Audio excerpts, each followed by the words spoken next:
One, two, three. Okay, here we are, John Vandenbroek, once again. Hello, Mr. Reyes. Okay, we're going to talk about body change. That's what this video is all about, and John's going to put it together for us to give us a greater understanding of what the correct body style.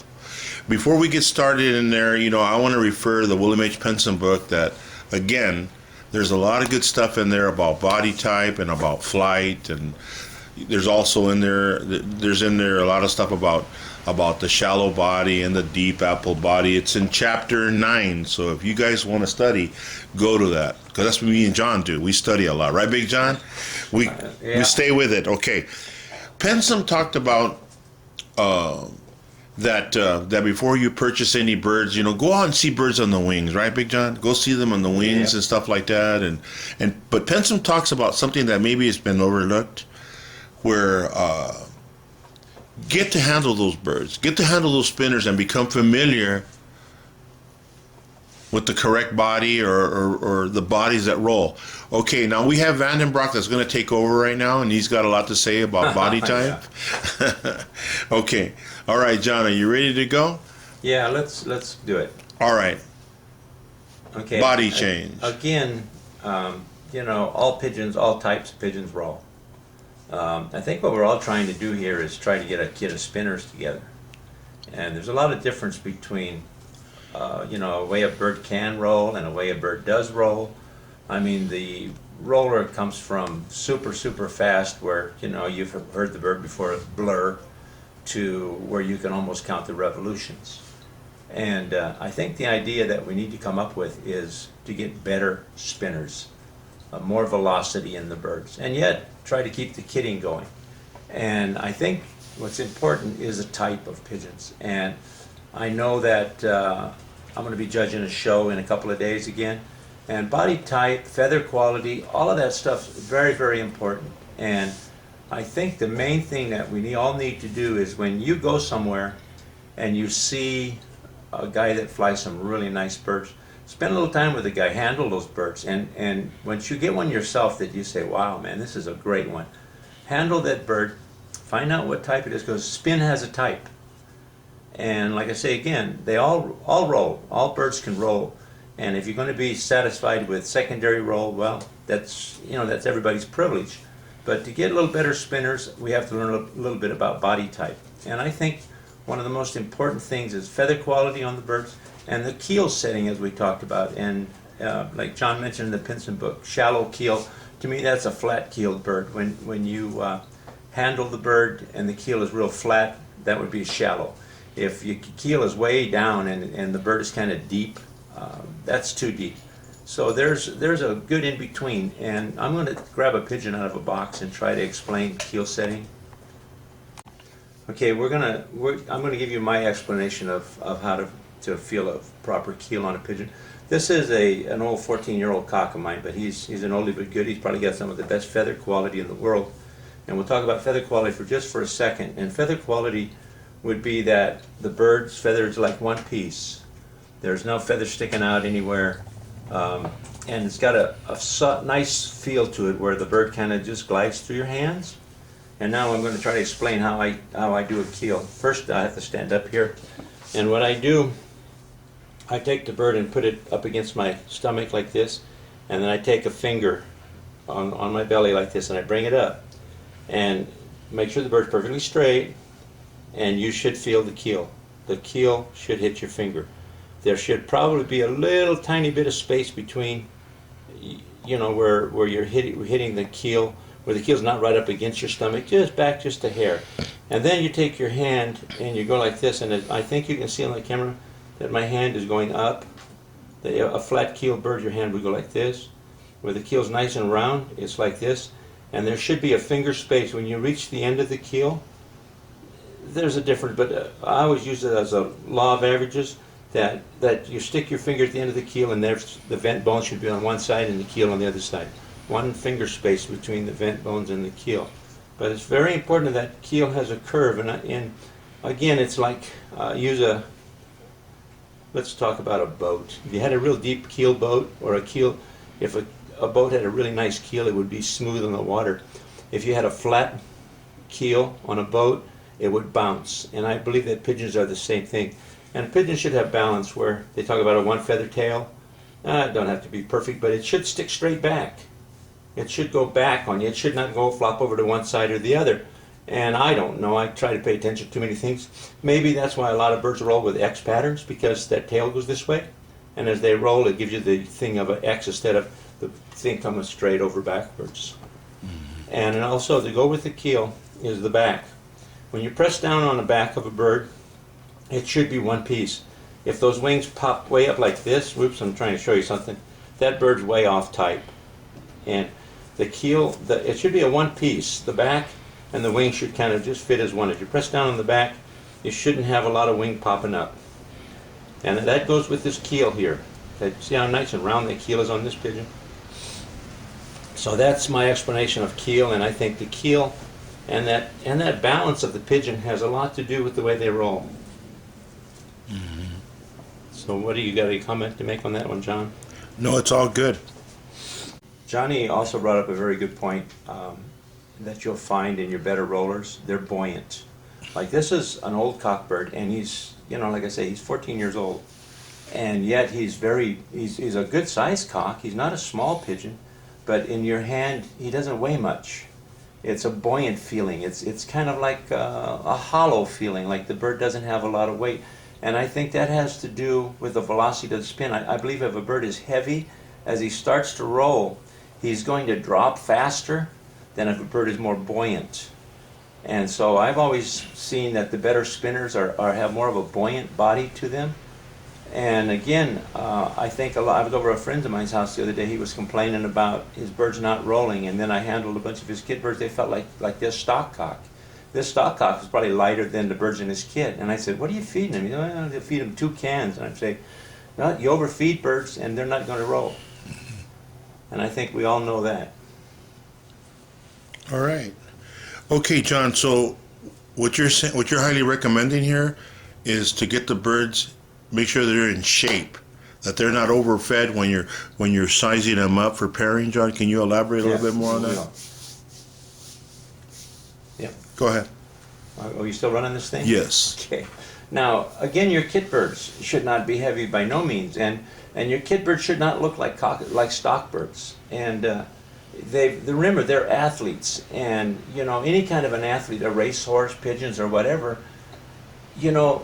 they've got to be in the tremendous shape to roll for you, like a fighter. He can't be a big heavy guy and then get in the ring and start punching. And rollers need to be in shape. You've got to pay attention to your birds. I'm sure you guys, a lot of you guys talked to Heine Biker when he was out here. He explained that heartedly, to watch what your birds eat and keep your kit birds fit. Make sure they're not ill. Make sure that the kit boxes that you have nice ventilation, and try to keep the birds in good shape. There's a lot of guys out there that know how to do it, and there's a lot of us out here that sometimes just overfeed them or feed them at the wrong time or feed them the wrong kind of food. So it's very important. And again, some birds do real well on wheat, some maybe on milo, others feed them mixed grain. Whatever works for you. You have to figure that out for yourself. For the competition aspect, for the sports side of the Birmingham roller, I think it's very vital. It is. You have to pay attention to all that stuff. If you want to be competitive, you got to pay attention. And again, learn what spinners are. That's what this is all about. Learn this video is about birds you guys. that spin. Learn how to handle them. And like I say, I think it's very important. Feather quality on birds is great. You don't want hard ass feathers that don't feel right. And a lot of times too, your kit birds are, once in a while, maybe give them a bath and keep those feathers loosened up on them. And wing quality on a pigeon is very, very important. And I think that V in the wing right here is also the right type of wing. Let me get in there, John. Okay, can you show that again for the viewers? The V is showing from that angle. Yeah. This V right here in a wing is nice. And I think the flights near the end of a wing should kind of taper down. I mean, there's a lot of people that too many broad feathers are not a good thing. I think the flight's got to be airy. See the way the flights on this bird, even though he's an old timer, look at how the difference is space between the flights. It shouldn't all be all jammed together like this. It should be airy. Can you give me another little angle, John, so the viewers can get a better view of that, of what you're saying? The narrow flights? Yeah. Let's see. Okay. And so the young novices can take a good look at that. See the narrow flights, and then let's see how we can tell that. See the space between the air passes between the feathers. You don't want the feathers to be too broad. All right. Also, the shoulders, the end of the shoulders and the keel should be pretty much on the same line. I've noticed one thing about the African birds that I've handled. Their keels are way back, and that gives them that where they look like they have a long tail. It's hard to explain, but those, again, they're competition pigeons, and I think they could be improved on. So, well, maybe they can benefit from this too, as we can benefit from them too. yeah, because I think that even like my good friend Tim Decker is trying to build he's crossing the Masons to the Africans. They're making them more look like pigeons, so they're not way back like this. The keels are like this on those birds. Yeah, so he's putting some sabi into it, and he's second in the nation right now still. Yeah.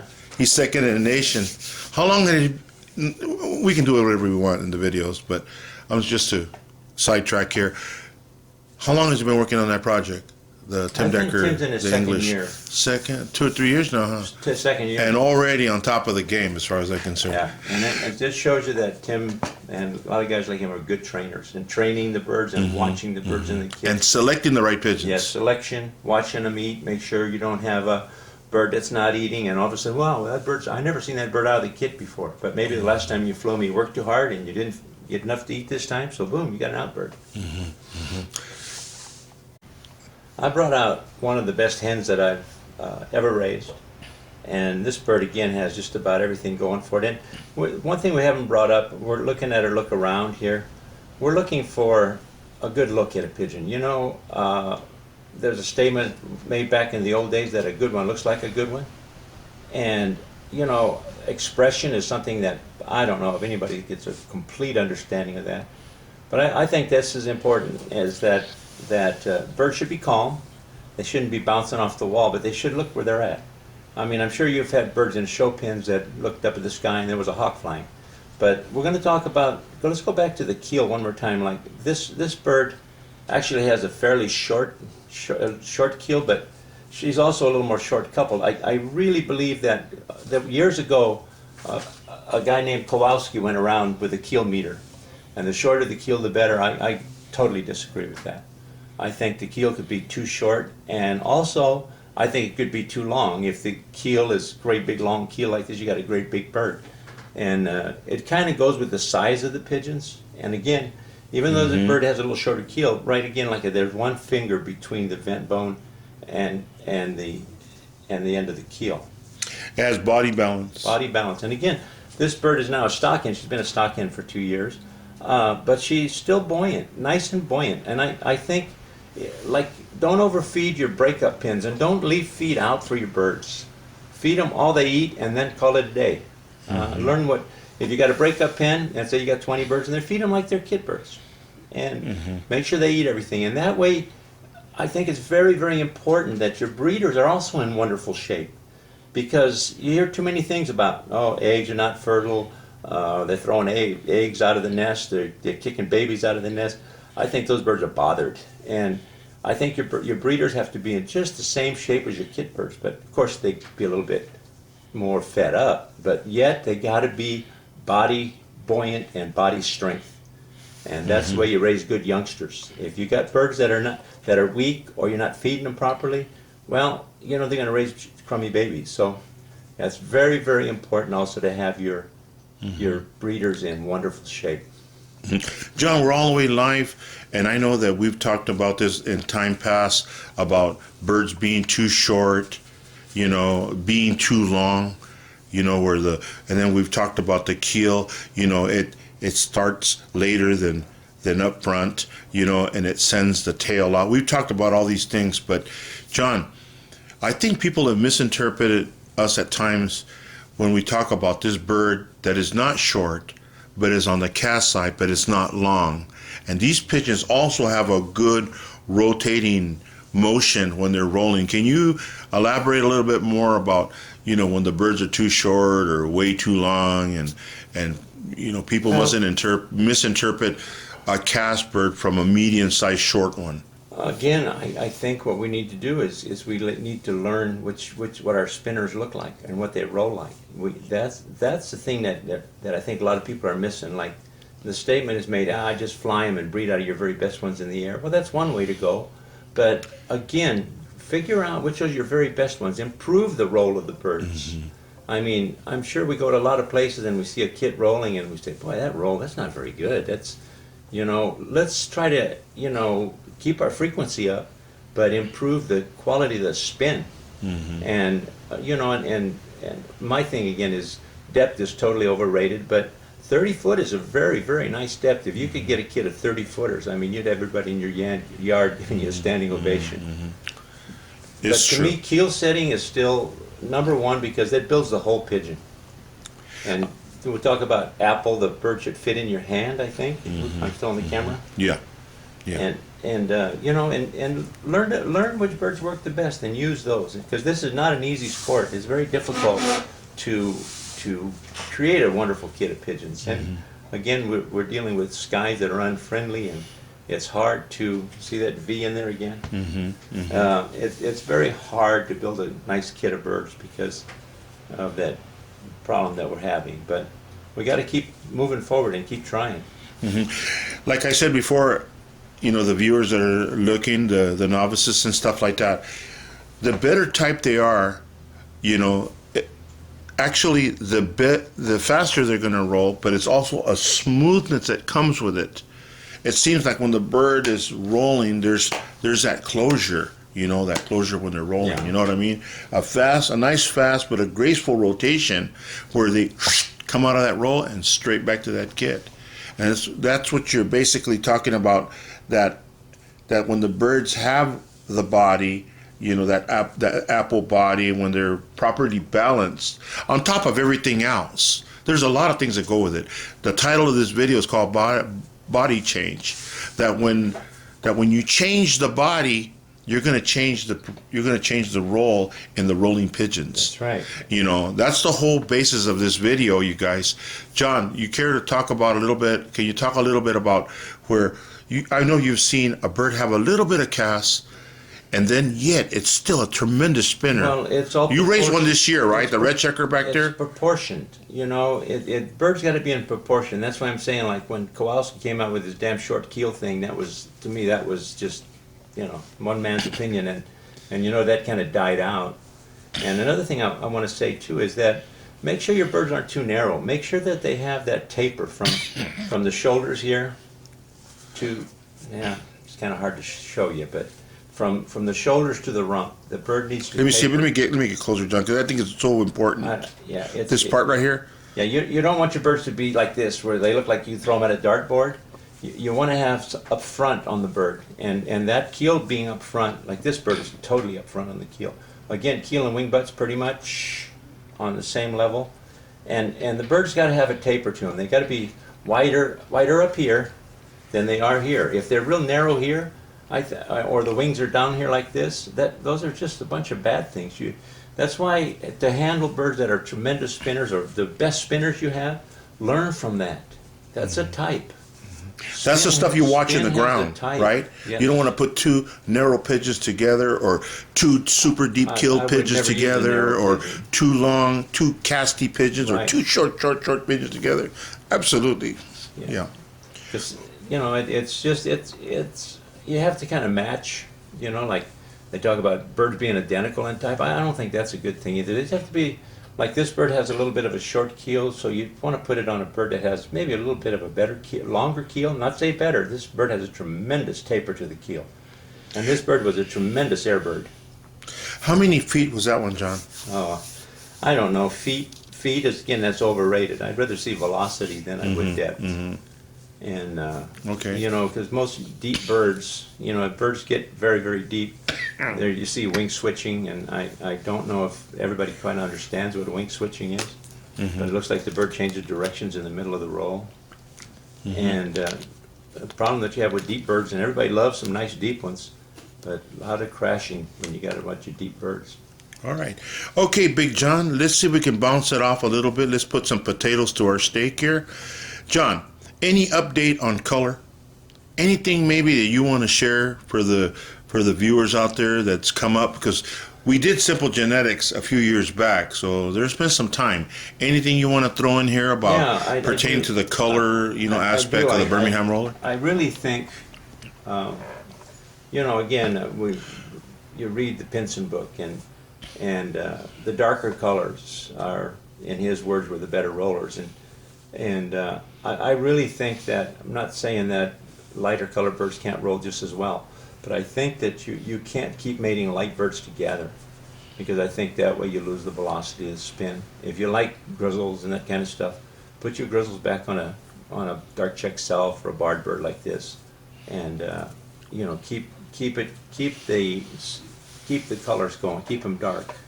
The hard colors still play a big role. I think so. I think the hard colors. I don't think you want to go with all hard colors either, because then, there's a legend says they become seldom. You lock them up, mate. Yeah, but I think a lot has to do with darker birds. You got to make sure that they got nice feather.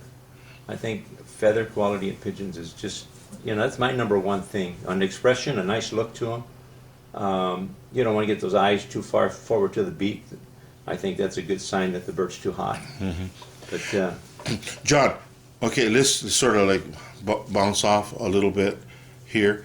So basically, when you're at the show next week or whatever, you know what you're going to be looking for already. Yeah. Again, like guys, if someone's hearing this or listening to this video, I'm real nut on feather quality. So. Okay. All right then, guys, I'm giving you a tip. This bird has become one of my better producing cocks, and it's kind of a neat story. And sometimes we call birds too soon. I called out a bunch of birds, and Randy Gibson came and got him and flew him. And a year later, I go over his house, and he's flying this bird, and it was probably, he said, "Look at that bird spin. That's one of them junky birds you gave me." So I think you kind of have to let a bird grow up too. Before, a lot of times we get rid of a very good one because I don't know why, we don't like it, or the bird's in the kit and it don't do nothing, or at least we never seen it do nothing. But have a little patience with your pigeons also. And this guy's become quite, I've only mated him to 2 hens, and I've got 6 birds in my kit off of this cock with 2 different hens. So sometimes, you gotta have a little patience. And again, this bird is, right up front, the keel's right up front here with the wing butts. And I just like these strong backs on birds. I just can't stand it when you press down like this and the wings pop up like that. Gotcha. I gotcha. That's just a weak pigeon. We gotcha. All right, Big John. There's that balance again of that tail being dead in the center. Mm-hmm. Consistency, right, Big John? All right. Let's talk about your buddy, Kenny Billings. We had an interesting conversation one time over his article that he wrote when he won the 11 bird fly. Remember, we talked about that, how his father was a gamecocker. He raised game birds. And then Kenny used to read those books on the gamecocks and everything. And he has a certain type of method in breeding the birds, right, Big John? Yeah. I sort of want to talk about that. We have a video coming out hopefully in a couple of days. It's called Triple XD, and it's about line breeding, inbreeding. But I want to add a little bit more about Kenny Billings' procedure. Can you share a little bit, John? I know that we've talked about this because he's your buddy also, and give a shout out to Kenny. Yeah, Kenny was was one of the better pigeon guys that I've ever met in my life. He's kept a hardcore Pinson type of line, and it's done real well with them.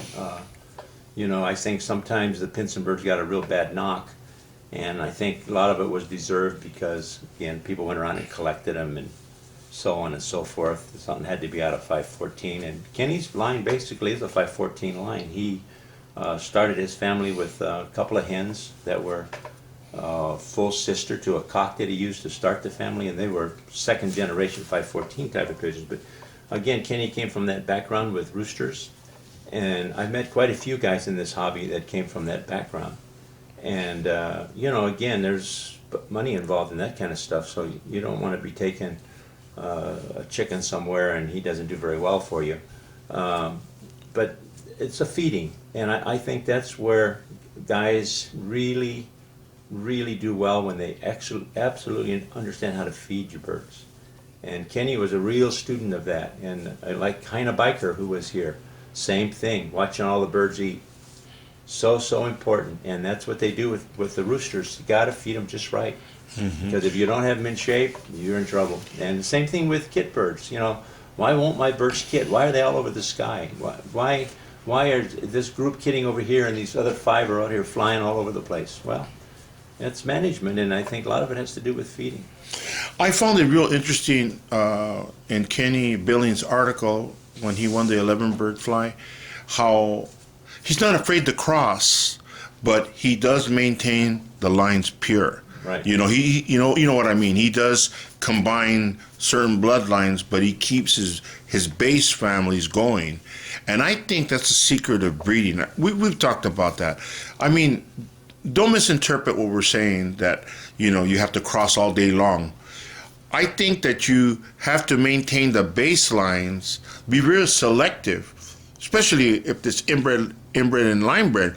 You got to use the right pigeons, not from the right bloodline. It's not just using a bird that's father and daughter or father and daughter and mother and son, and thinking that you're going to take off. It's the breeders themselves. Yes. If you're gonna inbreed, make sure that that father, that mother is great, or that uncle or that aunt. You know what I mean? Yes. Make sure that bird can produce. Don't misinterpret it, just putting father to daughter and stuff like that. Jerry Higgins was the first guy that said this to me. He said, just because you put father and daughter doesn't make it an inbred family. It's the beginning stages. Yes. You have to cultivate and cultivate and cultivate. That's what Jerry said in the 95 video, you guys. So if you want to see that, you can see it. It's playing on Roller World. But Kenny is not afraid to cross. Am I saying this right? Yeah, he does. He does some of that, and I think we all try to do a little of that. But most of the time, you're disappointed, and that's why people that cross and just look for a bird from here, a bird from there, and that's why, like John was saying, it's so important to build your own family, and then a lot of your crosses and outcrosses, and that you can do if you have people that have the same line as you do, then you trade some birds back and forth, and you get a circle of trust. Keep the hybrid vigor. But every time you bring in an outside bird, a bird that's not is totally unrelated to your birds, you're starting a new line. You're starting a new basic start of a new family. And I think what happens, a lot of people too, they have a nice family, they bring in a bird, and this bird does good for them. And so what they do right away, they bring that bird and stick it into their family, and and the second generation just doesn't work. So now you've wasted a whole lot of time, and that's why I think once you start with an outside bird, you have to experiment a little further. And if second generation works good, well, then maybe you can bring it in a little bit. But be careful, because sometimes that first generation, that's hybrid vigor, and that works great, but somewhere down the line, that could be a disaster. And I've been there and done that. Yeah, well, I've really enjoyed this little video right here. We wanted to mention you, Kenny, okay? We wanted to mention you. I really like that article, and it's real. I really like when it's real, you know what I mean? And that's what we're trying to do in this video, We try to keep it real, no fabricating and no lying. Just straight up. Right, Big John? Yep. John, why don't you close it up, John? Well, the thing is, I hope that we put a little bit of knowledge out there, and like I say, the best teacher in this business is, out there spending time with your birds. Because if it was easy, everybody'd be flying like Heine Biker flies, okay? And it's not that easy. And for sure now in the United States, our weather has always been kind of nasty, one way or the other. Here on the West Coast, we get extreme high pressure in the summertime. Birds like to elevate.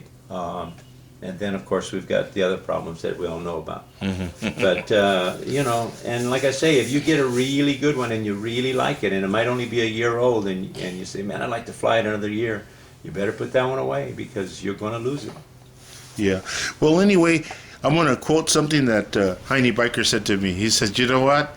The best classroom time is under a kid of birds, you guys. That's right. That's where you learn. Okay, whether it's hobby or sport or whatever, the the classroom is still under a kid of birds. Study your birds in the air, you know, learn what a good one is. Learn what a good one is by handling it. That's why we did this video, you guys. We did it for you guys. Buoyancy. Remember, keep your birds buoyant. Keep them in good health. And All right. don't get a bunch of great big turkeys. Keep your birds, you know, in nice health, and you'll have success.